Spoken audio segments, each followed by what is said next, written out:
오늘 하나님 말씀 야고보서 1장 19절로 해서 27절 말씀입니다. 야고보서 1장 19절로 해서 27절 말씀입니다. 자, 우리가 말씀 함께 읽겠습니다. 내 사랑하는 형제들아, 너희가 알거니와 사람마다 듣기는 속히 하고 말하기는 더디하며 성내기도 더디하라. 사람의 성내는 것이 하나님의 의를 이루지 못함이니라. 그러므로 모든 더러운 것과 넘치는 악을 내어버리고 능히 너희 영혼을 구원할 바 마음에 심긴 도를 온유함으로 받으라. 너희는 도를 행하는 자가 되고 듣기만 하여 자신을 속이는 자가 되지 말라. 누구든지 도를 듣고 행하지 아니하면 그는 거울로 자기의 생긴 얼굴을 보는 사람과 같으니 제 자신을 보고 가서 그 모양이 어떠한 것을 곧 잊어버리거니와 자유하게 하는 온전한 율법을 들여다보고 있는 자는 듣고 잊어버리는 자가 아니요 실행하는 자니 이 사람이 그 행하는 일에 복을 받으리라. 누구든지 스스로 경건하다 생각하며 자기 혀를 제갈먹이지 아니하고 자기 마음을 속이면 이 사람의 경건은 헛것이라. 하나님 아버지 앞에서 정결하고 더러움이 없는 경건은 곧 고아와 과부를 그 환난 중에 돌아보고 또 자기를 지켜 세속에 물들이지 아니하는 이것이니라. 아멘. 네, 오늘 야고보서 1장 19절부터 이제 오늘 봅니다. 야고보서는 그야말로 행동이라고 할까요? 그리스도인의 삶에 대해서 말씀하는 건데 그리스도인의 삶이 어떠냐 이제 이걸 말씀하는 겁니다. 사실 우리가 믿음을 많이 강조하고 믿어야 돼 이제 이런 말씀을 많이 합니다만은 근데 믿음이 결국은 뭐냐 이렇게 얘기를 하면은 이제 결국 그 믿음의 결론으로 가면은 그것이 실제적인 행동으로 나오게 돼 있죠. 이게 믿음이죠. 그래서 실제적인 삶이 그 자기가 믿는 것을 그대로 따라가지 아니하는 그런 삶이라면은 이건 스스로에게 속이는 거죠. 거짓말하는 거죠. 그래서 그런 믿음은 참된 믿음이 아니다라는 걸 우리가 생각하게 됩니다. 그래서 여기 진짜 믿는 사람이 어떻게 사느냐, 어떻게 행동하느냐, 이제 이런 여러 가지 말합니다. 이제 그래서 오늘 그런 부분을 우리가 또 이제 보고자 하는 겁니다. 참 그리스도인의 삶이 어떤가라는 부분입니다. 자, 19절 말씀 보시기 바랍니다. 내 사랑하는 형제들아, 너희가 알거니와 사람마다 듣기는 속히 하고 말하기는 더디하며 성내기도 더디하라. 이렇게 말씀합니다. 사실 여기 이제 듣기는 속히 하라 했는데 뭘 들으란 말인가? 옆 사람하고 대화할 때에 옆 사람에게 귀 기울이란 소리가 이제 이런 의미로 볼 수도 있는 말인데 사실은 그게 아닙니다. 여기 보면은 그 앞절 18절에 보면은 그가 그 조물 중에 우리로 한 첫 열매가 되게 하시려고 자기의 뜻을 쫓아 진리의 말씀으로 우리를 낳으셨느니라. 여기 진리의 말씀으로 우리를 낳으셨느니라 한 그 진리의 말씀을 그걸 늘 들으라는 거죠. 늘 들으라는 거예요. 우리 마음이 늘 하나님의 말씀에 귀 기울이고 있어라. 이제 이 말입니다. 우리가 이제 여기서 말한다는 것은 옆 사람하고 대화한다 그 말이 아니에요. 여기서 말한다는 것은 여러 사람 앞에서 자기의 어떤 주장을 하거나 또는 심지어는 이렇게 말씀을 전하는 뭐 설교자 뭐 이런 것도 다 포함되는 겁니다. 그래서 이렇게 여러 사람 앞에 자기의 의견을 나타내는 것 이제 그런 건데 사실 그런 거는 아주 조심해라 이거죠. 그리고 먼저는 그 말씀에 귀 기울이는 걸 먼저 해라. 늘 그래야 된다. 이제 이런 거죠. 그래서 우리가 여러 사람 앞에 한마디 하려면은 나는 하나님 앞에 10마디를 먼저 들어야 되죠. 그래야 내가 다른 사람 앞에서 한마디를 할 수가 있게 되죠. 그러니까 내 사랑하는 형제들아, 너희가 알거니와 이 말은 곧 이미 이 서신을 받는 그들에게도 이미 이 정도는 알 만큼 신앙이 그들에게는 성장되어 있다라는 걸 말한 것 같아요. 그래서 사람마다 듣기는 속히 하고 말하기는 더디하며 성내기도 더디하라. 그런데 여기 시작에 내 사랑하는 형제들아, 이렇게 이 말이 사실 야고보서에 보면은 여기 사랑하는 형제들아라는 말씀도 있고 그냥 뭐 사랑하는 없어도 그냥 형제들아 이렇게 하는 그런 것이 있습니다. 2절 말씀에도 내 형제들아 이렇게 말씀합니다. 그래서 야고보서 전체적으로 보면은 이렇게 형제들아 부르는 대목들이 참 많이 나와요. 그 말은 지금 야고보는 굉장히 이렇게 이 서신을 받아볼 사람들을 아주 친근한 관계로 마치 형제, 늘 형제처럼 그렇게 하는 관계로 지금 그런 마음에서 이 서신서를 기록한다라는 의미겠죠. 더군다나 지금 여기 12지파, 흩어져 있는 12지파라는 것은 그들이 곧 같은 히브리인들, 유대인들이다라는 의미고, 역시 여기서 야고보도 같은 히브리인이기 때문에 뭐 당연히 형제죠. 그들은 더군다나 그리스도 안에서 또한 형제가 됐다라면 더 친근한 형제죠. 그래서 아마 내 형제들아, 또 내 사랑하는 형제들아, 이런 말씀을 여기 시작할 때 이렇게 놓는 것 같습니다. 그래서 여기 진리의 말씀을 정말 듣기를 먼저 해라, 그거죠. 하나님 말씀 듣기를 먼저 해라. 그리고 말하는 것은 좀 더디해라. 급하게 말하지 말고 좀 더디해라. 여기 진리의 말씀 됐는데, 그 진리의 말씀이 21절 말씀을 보면은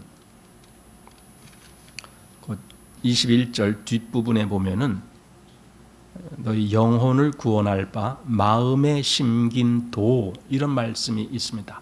마음에 심긴 도, 여기 도라는 말씀이 역시 또한 말씀을 의미하는 겁니다. 왜 우리 요한복음 1장에 태초에 말씀이 계시니라 할 때에 그 말씀을 어떤 사본에는 이제 도라고도 할 수 있다, 이제 이런 해설이 나오잖아요. 도, 태초에 도가 계시니라. 근데 그것이 곧 말씀이다. 지금 여기서는 마음에 심긴 도 했는데 그게 마음에 심긴 말씀이란 뜻입니다. 여기뿐만이 아니라 또 22절 거기도 너희는 도를 행하는 자가 되고 이렇게 나왔죠. 또 23절에도 누구든지 도를 듣고 행하지 아니하면 이렇게 나왔죠. 그러니까 도라는 말이 결국 뭡니까? 말씀이란 뜻입니다. 하나님의 말씀을, 그래서 여기 듣기는 속히 하라라는 말에 대해서 하나님의 말씀에 대해서 항상 귀 기울이라, 그걸 들어라. 듣는다는 개념은 내가 정말 낮은 자세에 있다라는 뜻이죠. 그래서 그걸 이렇게 마음에서 받아들인다라는 의미입니다. 그래서 내 사랑하는 형제들아, 너희가 알거니와 사람마다 듣기는 속히 하고 말하기는 더디하며 성내기도 더디하라.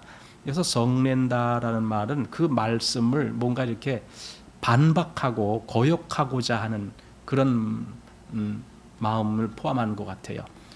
물론 우리가 뭐 때때로 그거와 상관없이 그냥 뭐 여러 사람들 관계에서도 성내기도 하고 합니다. 그렇지만은 뭐 그것도 당연히 우리가 성낸다라는 것이 좋은 것이 아니죠. 우리는 가급적이면은 성내지 아니하는 것이 좋죠. 그러나 이제 여러 면에서 여기서는 특별히 하나님의 말씀에 대한 내 마음이 어떠냐 했을 때 그걸 온유한 마음으로 받느냐 아니면 거기에 대해서 반박하는 그런 마음이 생기느냐, 이제 이런 것들을 우리가 생각해 보게 됩니다.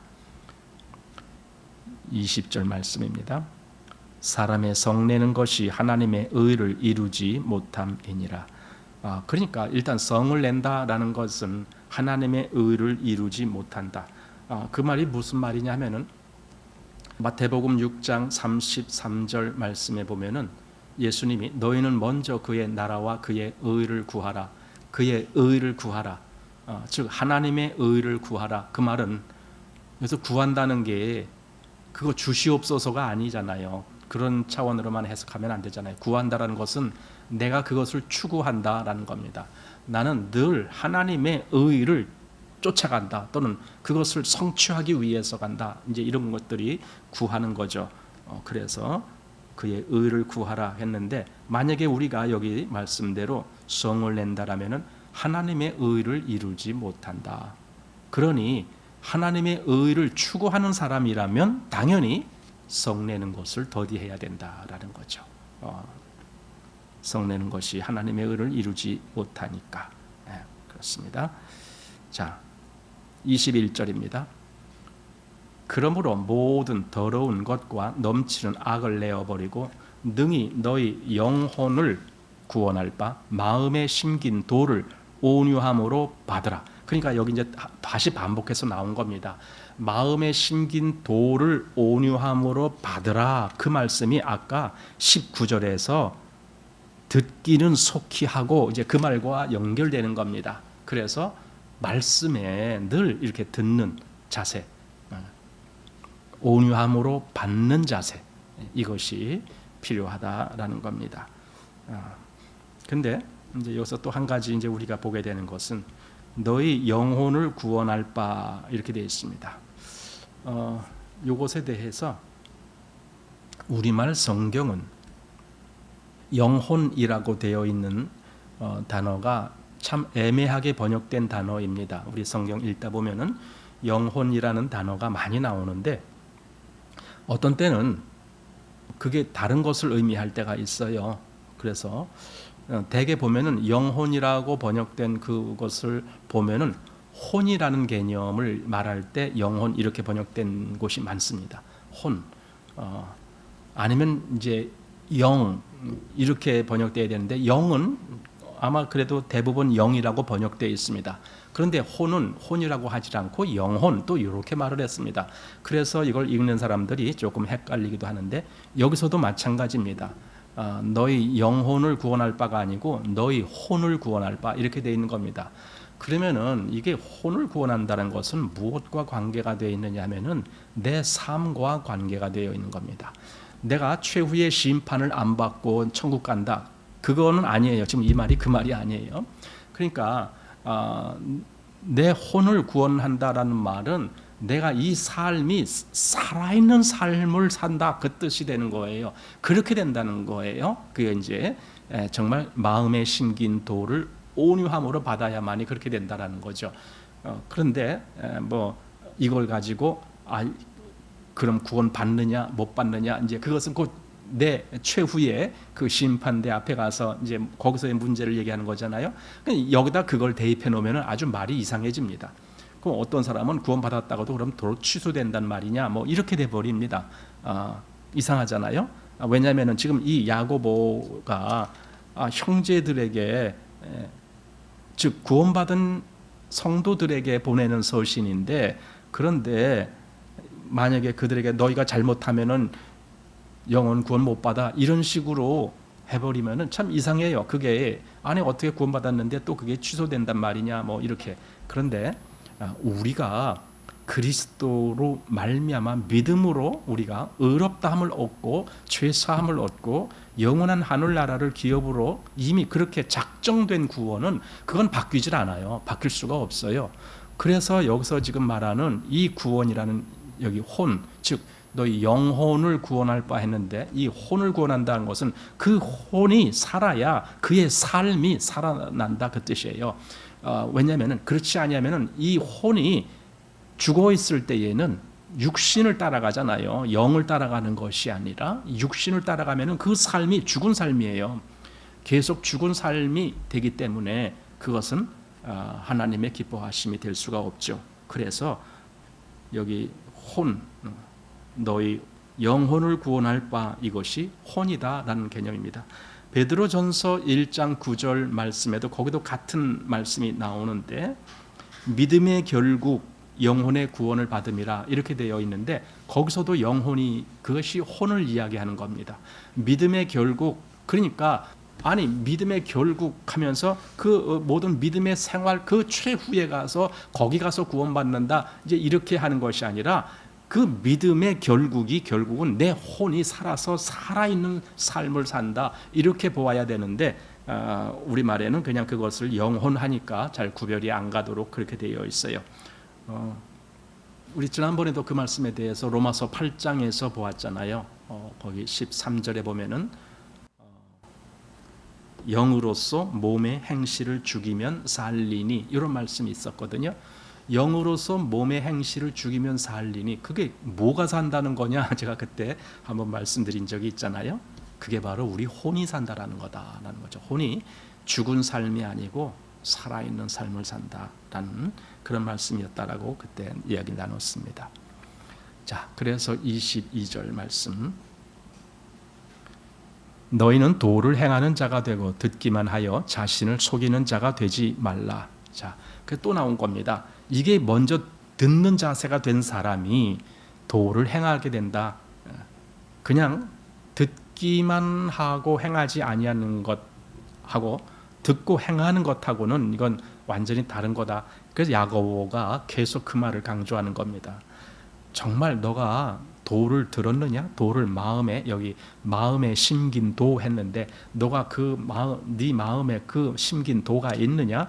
그러면은 그 도로 인해서 너가 이렇게 순종하는 삶이 나오는 건 당연하지 않느냐? 이제 이 말을 이제 계속 하는 거예요. 거의 뭐 야고보서 끝 부분까지도 계속 이런 부분에 대해서 말씀을 해주고 있습니다. 그래서 이 행위라는 것을 대단히 중요하게 여깁니다. 어쩌면 이것이, 저는 이렇게 생각해요.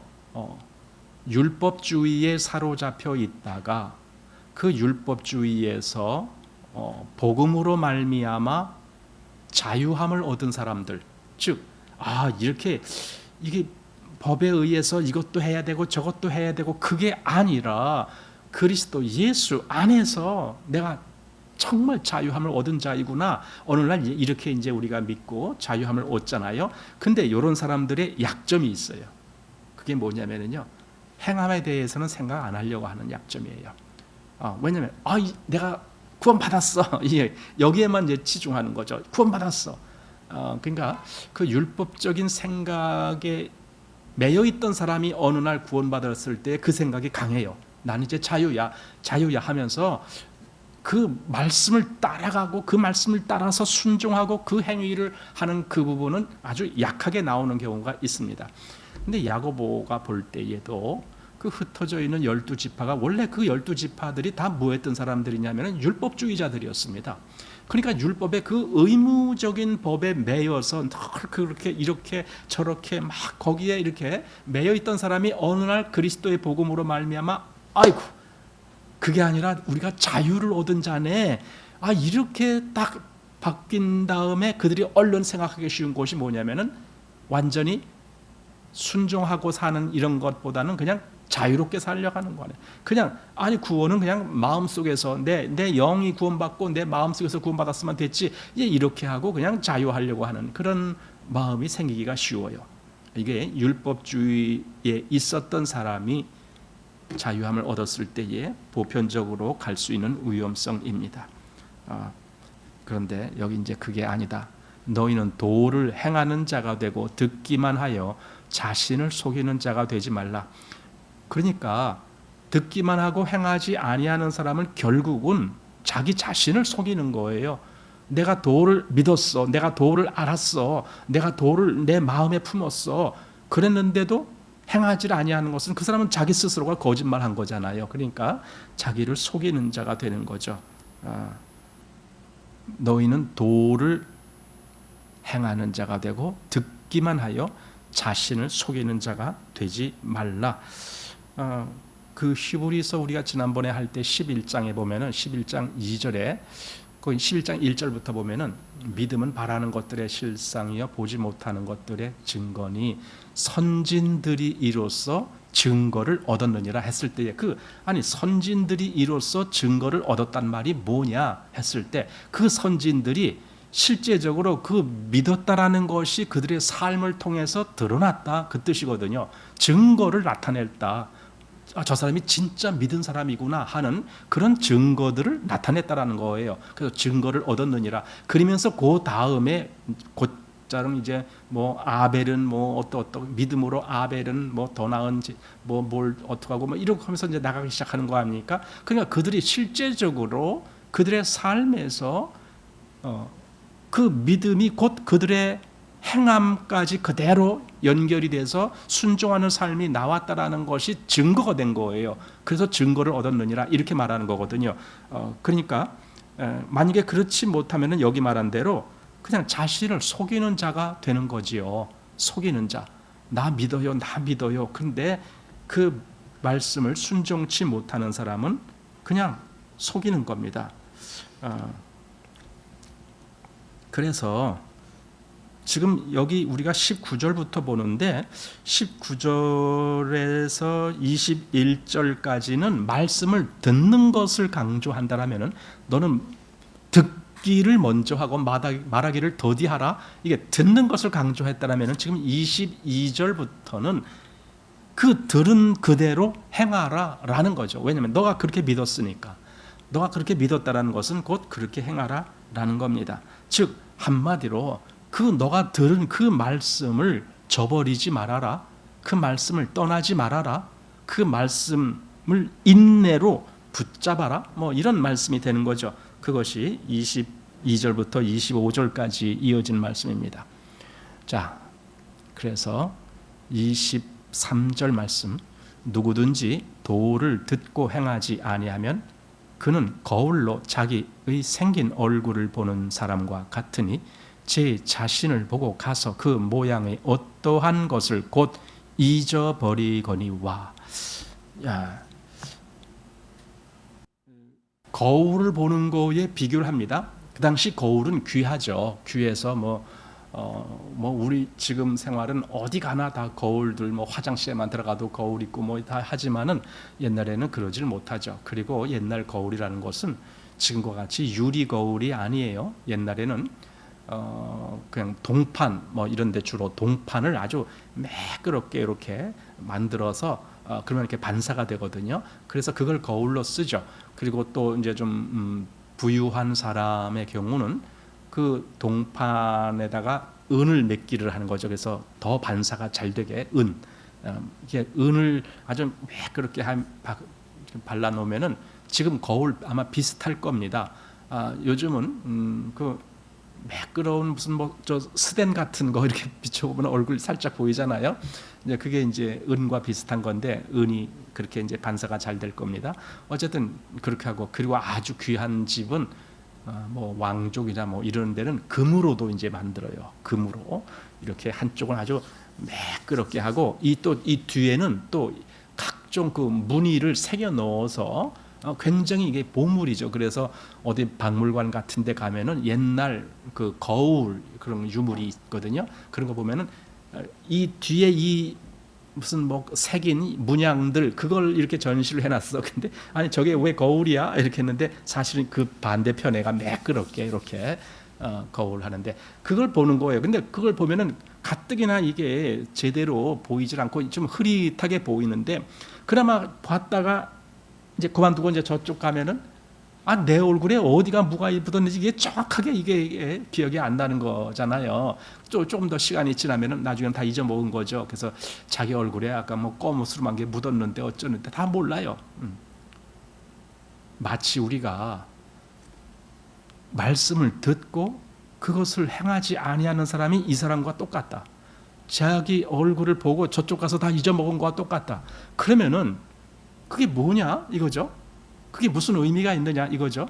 우리가 말씀을 들을 때는 참 야 말씀 참 좋다, 야 말씀 대단하다 이러고 열심히 봐요. 그리고는 다 보고 저쪽 가서는 다 잊어먹었어요. 그럼 어떻게 그 말씀이 그 사람 마음속에 살아있질 않아요. 그러면은 그냥 또 자기 마음대로 행하는 겁니다. 그러면은 또 말씀 다 잊어먹은 겁니다. 정말 이건 잘못된 거죠. 다시 여기 23절, 여기 누구든지 도를 듣고 행하지 아니하면 그는 거울로 자기의 생긴 얼굴을 보는 사람과 같으니, 여기 본다라는 단어가 어떤 단어냐 하면은요, 헬라어의 카타노에라고 하는 단어예요. 그런데 그 뜻이 뭐냐면은요, 그냥 대충 보는 게 아니라 아주 세밀하게 아주 그냥 정밀하게 뭔가 이렇게 주의 깊게 관찰하는 거, 그걸 카타노웨라고 한대요. 그러니까 이 사람이 말씀을 뭐 대충 봤기 때문에 잊어먹은 게 아니에요. 말씀은 아주 신중히 잘 본 거예요. 성경을 아주 세밀하게 관찰한 거예요. 그런데도 행함이 없어요. 그러면 뭡니까? 지금 여기 이 거울 본 사람과 똑같은 겁니다.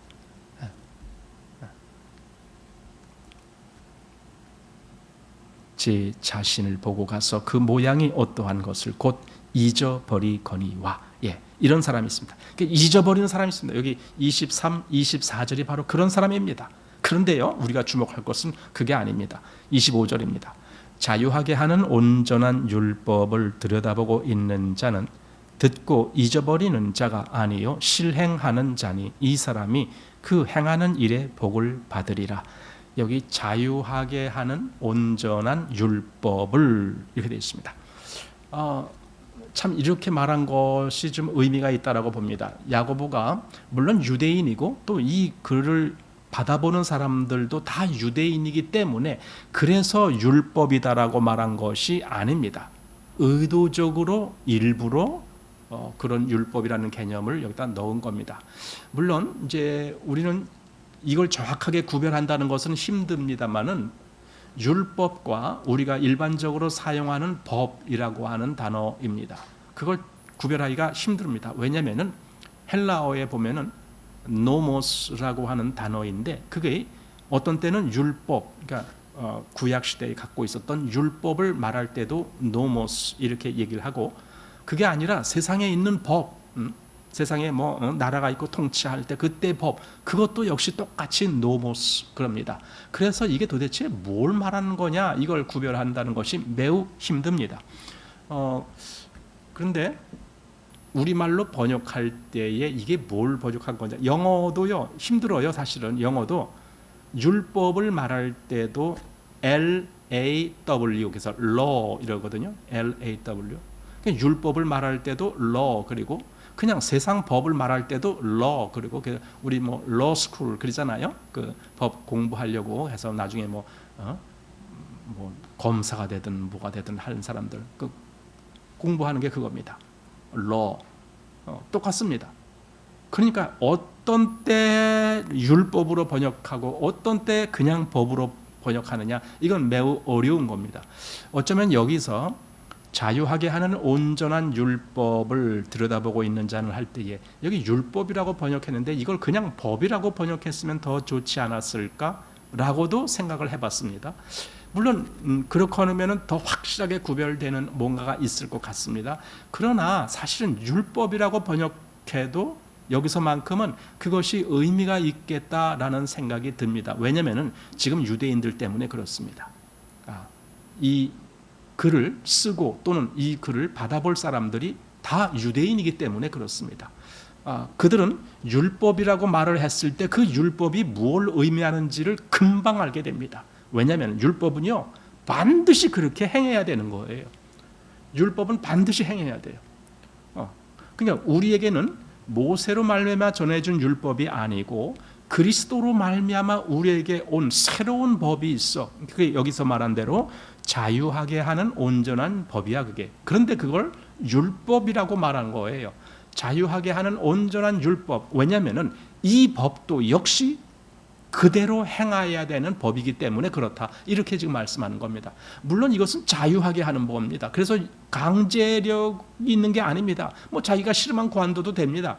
나 그거 따라서 나 하기 싫어, 그럼 관둬도 됩니다. 뭐 그거 가지고 강제로 뭐 너 안 하면 죽어 뭐 이렇게 하는 거 아닙니다. 율법은 정말 그렇게 따라 안 하면 죽었잖아요 그때.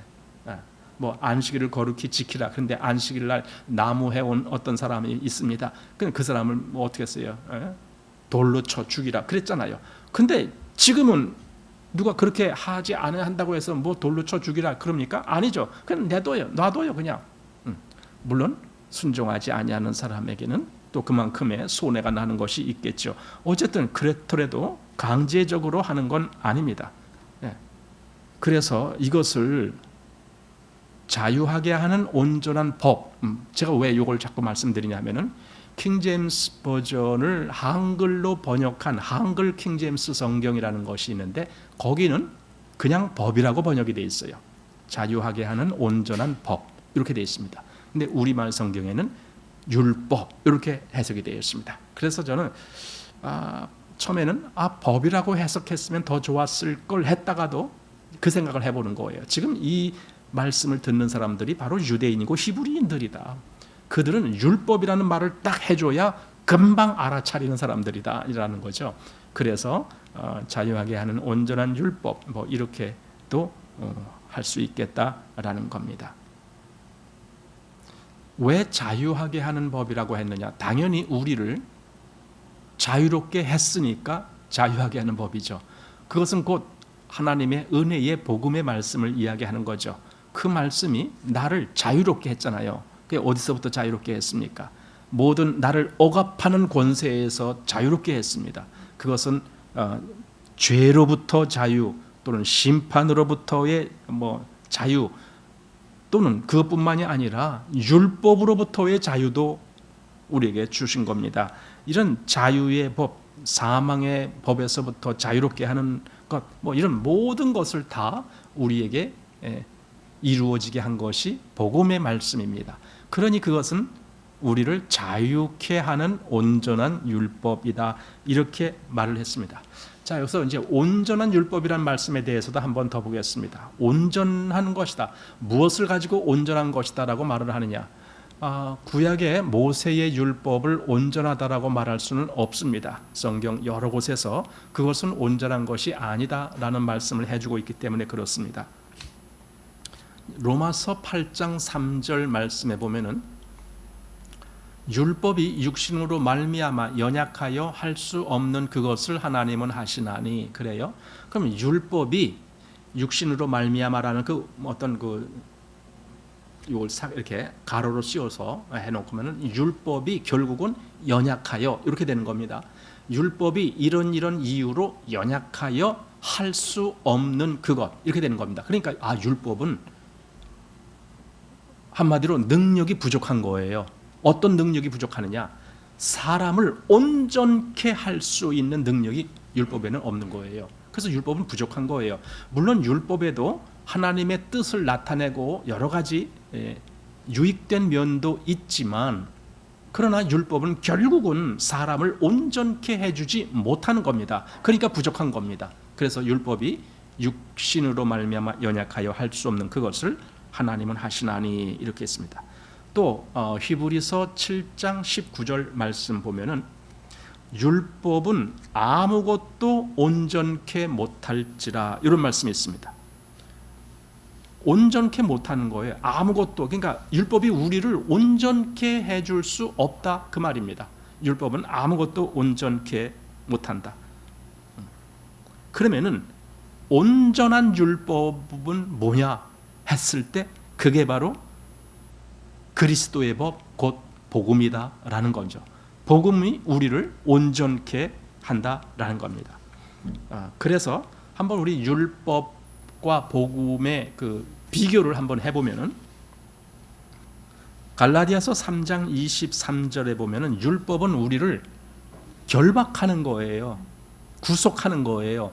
그런데 갈라디아서 5장 1절 보면은 그리스도는 우리를 자유케 한다라고 되어 있어요. 그러니까 율법은 우리를 오히려 억압하는 법이지만 그리스도는 우리를 자유케 한다. 이렇게 분명히 되어 있어요. 또 히브리서 10장 1절 말씀에 보면은 율법은 온전케 못하는 거예요. 율법으로 온전함을 얻을 수 있었다면 이렇게 전제가 나오잖아요. 그것은 율법으로는 온전함을 얻지 못한다 그겁니다. 그러나 히브리서 10장 14절에 보면은 거기는 온전케 하는 예수님으로 말미암아 드려지는 제사는 그거는 아주 완전한 제사다. 이제 이런 표현이 나옵니다. 율법은 짐승의 피로 세우는 거예요. 이제 히브리서 9장 18절에 소와 염소와 여러 가지 피 이런 얘기가 나와요. 그 짐승의 피로 했습니다. 그러나 복음은 누가복음 22장 20절에 보면은 예수님이 제자들에게 그 잔을 이렇게 주시면서 말씀, 이것은 새 언약인데 곧 나의 피로 세우는 새 언약이다. 내 피로 세우는 새 언약이다. 이렇게 말씀을 하십니다. 율법은 돌비에 새겨졌습니다. 그런데 복음은 신비라고 그러죠. 우리 마음에 새겨진다는 거예요. 율법이 돌비에 새겼는데 돌비는 언제든지 깨어질 수가 있어요. 모세가 한번 깨뜨렸잖아요. 그러니까 깨어질 수가 있고 내던지지만 끝이에요. 그러나 내 마음에 새긴 것을 어떻게 그걸 제거할 수가 있느냐고요. 그러니까 내 마음과 생각에 그것을 기록하리니 라고 되어 있습니다. 또 율법은 그것은 죄와 사망의 법이에요. 그런데 복음은 생명의 성령의 법이에요. 이 구별이 분명합니다. 그래서 율법은 강제로 구속을 하지만 복음은 우리를 자유롭게 하는 겁니다. 이 자유롭게 하는 이유가 있습니다. 개를 키우는 사람들 보면은요, 개를 저 공원이나 뭐 이런 데 끌고 나올 때는, 저도 이제 공원에 가끔 가서 이제 거기 운동하고 막 그럴 때 보면은 그 프랭카드가 그렇게 많아요. 난 공원에다가 왜 프랭카드를 그렇게 많이 붙이는지 난 도대체, 한 어떤 때 10개가 넘어 그 한 바퀴 도는. 아니, 내가 프랭카드를 본 게 아니라 난 자연을 보고 싶어서 나왔는데 보이는 게 프랭카드만 보여. 속으로 조금 기분이 안 좋아요. 그래서 저런 거 좀 치워달라고 건의를 할까 뭐 이렇게도 생각하고 하는데, 어쨌든 거기에 보면 그런 내용들이 나와요. 개를 꼭 목줄을 해갖고 다니십시오, 그런 내용이 나와요. 거기 프랭카드에 목줄을 하라는 거예요. 그 무슨 뜻입니까? 개를 목줄을 하지 않으면 개 마음대로 가잖아요. 자기가 원하는 대로 돌아다니잖아요. 그렇게 못하게 줄을 꽉 매갖고, 줄 길이도 뭐 2m인가 최대 뭐 3m인가 하여튼 그 줄 길이도 딱 있어요. 그래서 목에서부터 사람 손까지 그 길이 딱 그 안으로 딱 이렇게 하고 다녀야지, 너무 길게 하고 다니면 안 된다. 뭐 이런 뭐가 또 있더라고요. 그럼 왜 그렇게 합니까? 통제하는 거잖아요. 그럼 왜 통제를 해야 돼요? 내버려 두면은 지 맘대로 가니까, 어디 뭐 이상한 데도 가니까 막 이렇게 자기 마음대로 가서 뭐 쓸데없는 짓 하고 다 하니까. 그러니까 그렇게 못하도록 통제를 하는 거예요. 그럼 왜 그래요? 그 개의 마음하고 이 주인의 마음하고 같아요, 달라요? 다르죠. 아니, 개 속에 내 마음이 들어가요? 내가 나 저쪽으로 가고 싶다 그런다고 개도 그 생각을 해요? 아니죠. 개는 개 생각을 하죠. 내가 저쪽으로 가고 싶다고 했는데 개는 그냥 저쪽으로 휙 뛰어갈 수도 있잖아요. 그러니까 목줄을 안 하고 그냥 내버려 두면 지가 알아서 이제 저쪽으로 갈 수도 있잖아요. 그러니까 왜 그래? 다르니까, 서로 다르기 때문에 그래서 통제가 필요한 거잖아요. 그래서 목줄이 필요한 거거든요. 너 다른 데를 가지 말고 나만 따라와, 이렇게 목줄. 여러분, 율법은 목줄과 같은 거예요. 넌 하나님의 뜻대로만 해야 돼. 넌 하나님 말씀대로만 해야 돼. 이게 목줄입니다. 그런데 복음은요, 자유케 한다 그랬어요. 목줄이 없어요. 그런데도 다른 곁길로 안 가요. 왜? 마음에, 그 마음 신비에 하나님의 말씀이 새겨져 있어요. 그래서 내 속에서 그 하나님의 뜻이 생각되지는 거예요. 그러니까 목줄로 매지 않아도 나는 하나님의 뜻을 따라가게 돼 있어요. 이게 놀라운 거죠. 난 이거야말로 기가 막힌 능력이다라고 생각이 들어요. 하나님이 우리에게 뭔가 이렇게 역사해 주시는데, 다른 역사 많겠지만은 우리 안에, 내 마음에 하나님의 뜻을 헤아릴 수 있고, 그리고 그 뜻을 따라갈 수 있는 그런 마음을 주셨다라는 것이, 그게 가장 놀라운 거예요. 그러니 목줄 같은 거 필요 없어. 난 그래도 계속 난 주님을 따라가려고 하는 거예요. 주님이 나를 끌고 가질 않아요. 그냥 놔둬요. 근데도 난 주님을 따라가요. 이게 놀라운 겁니다. 이게 자유하게 하는 온전한 율법, 이런 말씀이 있습니다. 여기 2장 말씀에 보면은 2장 12절에 너희는 자유의 율법대로 심판받을 자처럼 말도 하고 행하기도 하라 하면서 자유의 율법이란 말씀이 또 나왔습니다. 자, 계속 보겠습니다. 그래서 25절에 자유하게 하는 온전한 율법을 들여다보고 있는 자는 듣고 잊어버리는 자가 아니요 실행하는 자니 이 사람이 그 행하는 일에 복을 받으리라. 예. 그러니까 자유하게 하는 온전한 율법이란 즉 복음이죠. 그 복음을 실행하는 사람, 그 복음을 따라서 사는 사람, 그에게 여기 말씀대로 복을 받으리라 이렇게 말씀합니다. 갈라디아서 5장 1절에 그리스도께서 우리를 자유케 하시려고 자유를 주셨으니 다시는 종의 멍에를 매지 말라 그랬습니다. 우리를 자유케 하려고 자유를 주셨다는 거예요. 그러니 다시는 종의 멍에를 매지 말라. 그 말은 다시 율법주의자로 돌아가지 말아라 그 말입니다. 우리는 복음을 따라가는 자고 복음을 믿는 자야. 율법주의로 돌아가지 말아라. 그런데 아까 이제 우리 지난번에 보듯이 지난번에 18절에 그가 우리를 진리의 말씀으로 우리를 낳으셨다 이런 말씀이 있었잖아요. 자기 뜻을 쫓아 진리의 말씀으로 우리를 낳으셨느니라. 낳았다라는 겁니다. 우리를 진리의 말씀으로 낳았다. 그럼 진리의 말씀이라는 개념이 이제 아까 우리 앞에서 마음에 심긴 도, 그게 말씀이라는 말이거든요. 마음에 심긴 도. 근데 그 도가 어떤 도인데 우리를 새로 낳게, 새로운 피조물로 다시 낳게 한 그런 말씀이다라는 겁니다. 그래서 여기 아까 뭐 율법, 뭐 완전한 율법 뭐 이렇게도 말하고 하는데 사도 바울이 고린도 성도들을 향해서 그 서신 쓸 때에 그런 말을 한 적이 있어요. 그는 나는 율법 없는 자가 아니요 오히려 그리스도의 율법 아래 있는 자다라는 말을 한 적이 있어요. 왜 거기서 사도 바울이 그리스도의 율법이란 말을 했을까? 물론 거기서는 정말 그리스도의 법이라고 하는 것이 더 좋았겠다라는 생각을 저도 늘 합니다. 그리스도의 법, 어쨌든 뭐 법이나 율법이나 똑같이 법입니다. 나는 그리스도의 법 아래 있는 자다. 그 말을 왜 했을까? 나는 그냥 복음 아래 있는 자야. 나는 그냥 구원받은 자야. 나는 자유롭게 된 자야. 이렇게 말하지 아니하고 그리스도의 법, 즉 그리스도의 율법 아래 있는 자다라고 하는 이유는 법은요. 어떤 사람으로 하여금 그 법을 따라오도록 끌고 가는 것이 법이에요. 법이 있으면 그걸 지켜야 돼요. 모든 그 법의 혜택을 받는 사람들은 그 법을 지킬 의무가 있습니다. 우리가 길을 갈 때도 우리는 찻길을 건너갈 때도 사람이 건너기로 된 그 장소, 인도죠. 그것도 파란 신호가 켜졌을 때 그 인도를 건너가는 거예요. 왜냐하면 그게 법이니까. 규정이 그렇게 돼 있어요. 규정도 법이에요. 그러면은 그걸 내가 안 지키면 어떻게 되느냐, 그죠? 나한테 해가 오는 거예요.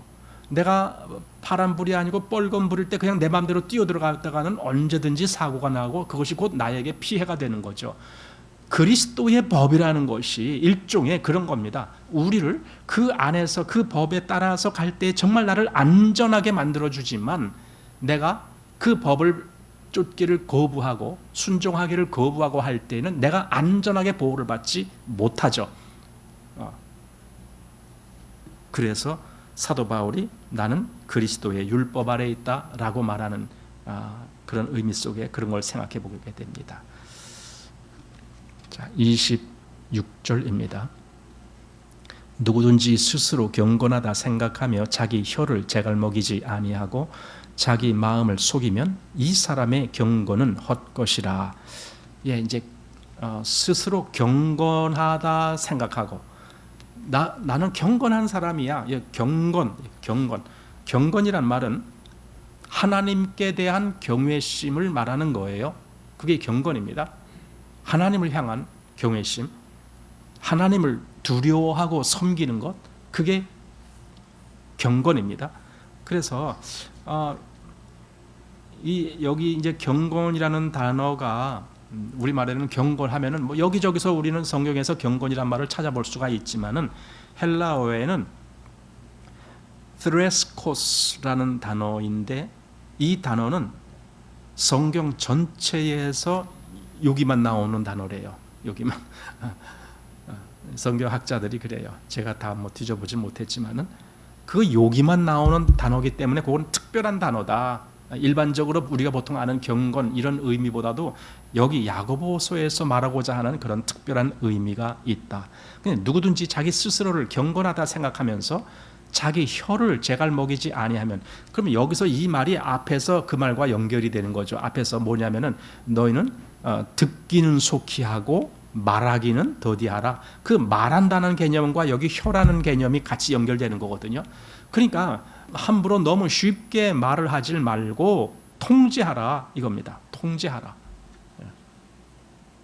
말하기를 더디하라. 혀에다가 제갈을 먹이라. 제갈은 주로 말 같은 짐승에게 이렇게 입 있는 데다 이렇게 뭐 끈 같은 걸로 이렇게 엮어갖고 탁 이렇게 해서 뒤로 해갖고 고삐를 잡아서 이제 그 주인이 원하는 대로 말을 이렇게 조종할 때 필요한 것이 이제 그 마구에 필요한 그런 거잖아요. 그것처럼 그게 제갈 먹이는 거거든요. 내 혀에도 제갈을 먹이라는 것은요, 절제하고 통제해라 그거죠. 너무 쉽게 말을 하지 말고 항상 말을 할 때에는 이것이 정말 아까 하나님의 의를 이루는 것인가, 이게 그리스도의 덕을 나타내는 것인가, 또는 이것이 저 심령에게 유익을 줄 수 있는 말인가, 뭐 여러 가지를 생각해서 하게 되는 거예요. 그래서 때로는 우리가 말을 너무 쉽게 말하는 것보다는 좀 절제하면서 조절하는 것이 더 유익할 때가 많죠. 그래서 여기서 그 말을 하는 것 같아요. 말하기는 쉽게 하지 말라. 여기 혀에 제갈 먹이지 아니하고 자기 마음을 속이면 이 사람의 경건은 헛것이라. 그러니까 말로는 아주 쉽게 나도 그 말씀 믿어요. 그러면 그 말씀 이렇게 쉽게 우리가 말하거든요. 그런데 실제로 그의 행동이 따라가지 아니하면은 그 말한 것은 다 거짓말이 돼버리잖아요. 그럼 뭐예요? 그 사람의 경건은 헛것이라. 이렇게 되는 거죠. 경건은 헛것이다. 자기 혀를 제갈 먹이지 않으면. 이게 야고보서에 이 말이 아주 중요하게 다루어지고 있어요. 그래서 3장에 보시면은 거기도 그 말씀이 나와요. 3장 1절 내 형제들아 너희는 선생된 우리가 더 큰 심판을 받을 줄 알고 많이 선생이 되지 말라. 우리가 다 실수가 많으니 만일 말에 실수가 없는 자면 곧 온전한 사람이라. 이렇게 말의 실수, 여기서 그래서 특별히 이 말이라는 개념을 그냥 옆 사람과 조금 대화하는 거 그런 정도가 아니고 이게 공개된, 그래서 여러 사람 앞에서 하는 거 뭐 이런 걸 더 아마 중요하게 다루는 것 같아요. 지금 여기 의도가 그런 것 같아요. 그래서 많이 선생되지 말라. 이게 선생의 입장에서 말하려고 하는 것, 이제 이런 것을 여기서 더 말하는 것 같아요. 그래서 여기 1장에서도 혀에게 제갈을 먹여라 이런 말을 합니다. 자, 그리고 27절 하나님 아버지 앞에서 정결하고 더러움이 없는 경건은 고아와 과부를 그 환난 중에 돌아보고 또 자기를 지켜 새 속에 물들이지 아니하는 이것이니라. 자, 이제 여기서 우리가 좀 몇 가지 생각해 볼 것이 있습니다. 물론 여기서 경건에 대해서 말을 하는데 여기 하나님 앞에서 정결하고 더러움이 없는 경건 했는데 그 경건이 이런 것이다라는 경건의 정의를 말하는 것이 아닙니다. 여기서는 그러니까 경건이 뭐냐 했을 때 고아와 과부를 그 환난 중에서 돌아보고 뭐 이렇게 말하면 그건 아닙니다. 그러니까 여기 이 말씀은 경건의 정의가 아니고 경건 속에 이런 것이 포함된다란 말입니다. 즉 바른 경건이라면 여기 시작이 어떻게 됐느냐면은 하나님 아버지 앞에서 이렇게 시작됩니다. 우리가 하나님 아버지 앞에서 거기서 하나님을 경외하는 바른 삶을 살면은 이런 행동을 한다라는 의미 속에 바로 이것이 있는 겁니다. 뭐 고아와 과부. 그러니까 첫 번째로 고아와 과부 이것이 하나입니다. 고아나 과부나 같은 부류의 사람입니다. 즉 어려운 사람이죠. 고아와 과부를 그 환난 중에 돌아보고 이게 첫 번째고, 두 번째는 자기를 지켜 세속에 물들이지 아니하는 이것, 이렇게 말했습니다. 그러니까 세속, 즉 세상이죠. 세상 원리에 그대로 따라가는 것. 그런데 여기는 거기에 따라가지 아니하고 자기를 그 말씀 안에서 지키는 것, 아마 이것을 말하려고 이렇게 했겠죠.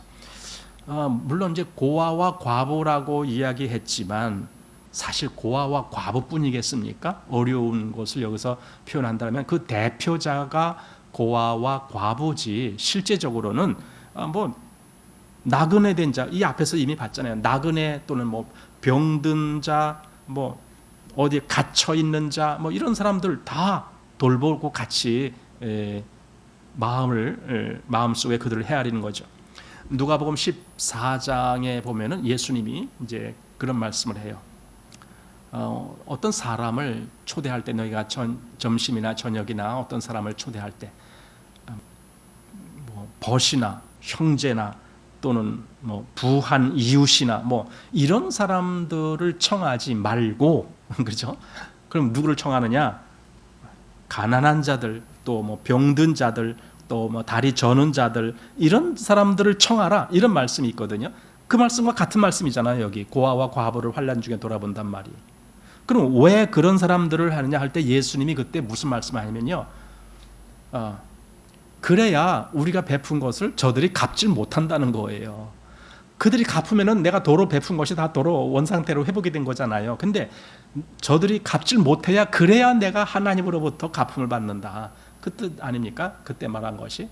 그러니까 갚을 수 없는 사람들에게 베풀어 주라, 그 뜻이잖아요. 여기 고아와 과부가 바로 그런 사람들이죠. 고아 과부에게 도움을 줬다라고 그들이 언제 그걸 다시 갚겠습니까? 그들은 평생 못 갚아요. 갚을 능력이 안 돼요. 그러니 그냥 갚을 것이 없는 거로 내게 복이 된다 한 말이 그대로 응해지는 거죠. 그런 말씀이 있어요. 정승집 개가 죽으면은요, 조문객이 문이 닳도록 들락날락거린대요. 정승집 개가 죽었을 때, 개 조문하기 위해서. 그런데 정승이 죽으면은 개미 한 마리도 얼씬 안 한다, 그런 말이 있어요. 그게 무슨 말이겠습니까? 정승이 살아 있을 때, 즉 정승집 개가 죽었으면 내가 가서 뭔가 잘 보이면은 나중에 정승으로부터 내가 혜택을 받을 거 아니냐, 도움을 받을 거 아니냐, 언제든지.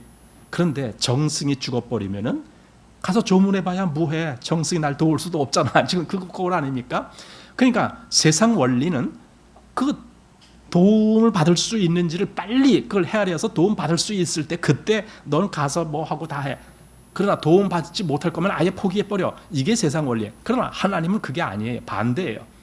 도움 받을 수 없는 바로 그들을 도와라, 이거죠. 왜? 그들이 진짜 어려운 사람들이니까.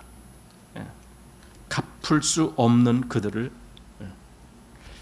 마태복음 25장에는 그 마지막 때의 임금이 온 민족들을 다 모으고 거기 뭐 양과 같은 자 또는 염소 같은 자 이렇게 분별한다 그랬잖아요. 그래서 양은 오른편에, 염소는 왼편에. 그런데 그 오른편에 있는 자들에게 하는 말이 있습니다. 거기 임금이 와서 뭐랬냐면, 너희는 내가 줄일 때에 먹였고 또 목마를 때에 마셨고 나그네 되었을 때에 돌봤고 또 뭐 벗었을 때에 입혔고 병들었을 때에 와서 보아주었고 또 옥에 갇혔을 때에도 와서 받고 막 이런 얘기를 해요. 그러니까 그들이 뭐예요? 아니 우리가 언제 그런 일을 했나이까 하니까, 여기 이 작은 자에게 한 것이 곧 내게 한 것이다. 그럼 여기 이 작은 자라는 것이 결국은 여기서 말한 대로 갚을 능력이 없는 아주 가난하고 어려운 형편에 있는 사람들, 그들이죠. 그러니까 그들에게 베풀어라, 이겁니다. 그게 여기 지금 마지막 27절에 하나님 아버지 앞에서 정결하고 더러움이 없는 경건은 이거죠.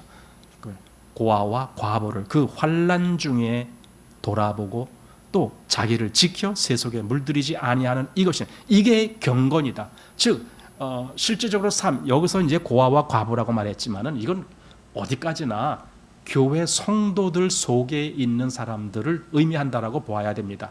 일반 그냥 세상 뭐 여기저기 다 이렇게 보는 것이 아니라, 아마 그 당시에 가장 염려가 되는 것이 교회 안에 있는 성도들이에요. 왜냐하면 그들은 세상에 어디 손 벌릴 데가 없어요. 오히려 그리스도인이라는 것 때문에 핍박을 받아요. 그리스도인이라는 것 때문에 잡혀 죽는 사람들이 많잖아요. 그러면은 예를 들어 그 남편이 죽었으면 그 아내는 그냥 과부가 되는 거예요. 그런 경우가 이때 많았습니다. 지금도 저 전쟁터에 가면 전쟁은 남자들이 나가서 하잖아요. 그럼 수만 명이 지금 죽잖아요. 그럼 그 아내들은 다 과부가 된 거예요. 그럼 그들을 도와야 하잖아요. 세상에서는 다 세상 사람들이 도와요. 근데 그리스도인들은 누가 도우냐고요. 그러니까 교회는 더 그렇게 어려운 사람들에게 대해서 이런 실제적인 도움을 갖게 됩니다. 결국 그것이 모든 성도들의 마음이 그래야 되는 거죠. 그래서 더 어려운 사람들을 돕게 되는 거죠. 자, 여기까지 해서 이제 27절인데 한 가지 더 생각을 해보고 싶은 것이 있습니다. 뭐냐면은 아까 그 자유케 하는 율법, 그것에 대해서 온전한 율법이라고 하죠. 자유케 하는 온전한 율법은 듣고 잊어먹는 자가 아니라 행하는 자다 그랬는데, 이런 생각을 해봐요. 자유라는 게 뭐냐면은 예를 들어 아담이 범죄하기 전에 그때 아담은 자유했습니다. 하나님이 그래서 이 나무의 실과를 먹지 말아라 라고 말한 것은 아담에게 자유롭게 먹을 수도 있고 안 먹을 수도 있기 때문에 그런 거예요. 그러니까 그때 아담에게는 자유로운 선택권이 주어졌습니다. 그래서 하나님이 이 선악을 알게 한 나무 실과는 먹지 말라라고 한 이유는 얼마든지 아담이 먹을 수도 있고 안 먹을 수도 있는 그런 자유가 있기 때문에 한 겁니다. 그런데 그때 아담은 먹었습니다. 그렇잖아요. 왜? 자기 자유를 가지고 그렇게 써먹은 겁니다. 여러분, 그리스도가 우리를 자유케 했다라는 것은요, 우리가 그 말씀을 그대로 순종할 수도 있고 안 할 수도 있습니다. 아담이 그걸 먹을 수도 있고 먹지 않을 수도 있었습니다. 그러나 그 자유로운 어떤 권리가 주어졌다라고 하더라도 그 행동에 대해서는 책임을 져야 됩니다. 그가 먹지 말라 한 걸 먹었기 때문에 죽은 거예요. 아까 여기 지금 여기 자유케 하는 온전한 율법, 이건 보고 행하는 자다라고 해요. 왜? 그 행하는 것이 결국 그 영혼을 구원할 바, 이러잖아요. 사는 겁니다. 살게 하는 말씀입니다. 그걸 그대로 순종을 해야 그 삶이 사는 겁니다. 그의 혼이 사는 겁니다. 그러나 그렇게 안 할 수도 있습니다. 그 선택이니까, 자기 마음대로 할 수 있는 자유가 있으니까. 그러니까 말씀을 순종 안 해도 그 사람 자유입니다. 그렇지만은 그에게는 이 생명으로 인도함을 받지 못합니다. 왜냐하면 죽음의 삶을 사는 거예요. 그의 머릿속에는 이 말씀이 들어가 있고 복음이 들어가 있고 다 좋아요. 그렇지만은 그의 삶에서는 복음이 없어요. 삶이 없어요. 능력이 없어요. 그러니 죽은 삶을 살게 되는 거예요. 그래서 말씀을 여기 그냥 보기만 하는 자가 아니라 그걸 행하는 자라야 된다. 그래서 아까 21절에 말씀한 그 너희 영혼을 구원할 바, 즉 너희 혼을 구원할 바 마음에 심긴 도를 온유함으로 받으라. 즉 그걸 순종해라. 이렇게 권면을 하고 있습니다. 그래서 듣고 행하는 자, 그는 듣고 행한다는 말은 결국은 그리스도의 사랑이 그를 이끌어가는 사람, 또는 복음이 그를 이끌어가는 사람이다. 그런 삶을 사는 것이다 라는 말씀을 하게 됩니다. 그것이 여기 야고보서에서 말씀하고자 하는 참된 행위가 있는, 도를 듣고 행하지 아니하는 자가 아니라 행하는 자라고 하는 그 말씀을 우리가 이제 보게 되는 겁니다. 자, 이렇게 1장 마치겠습니다.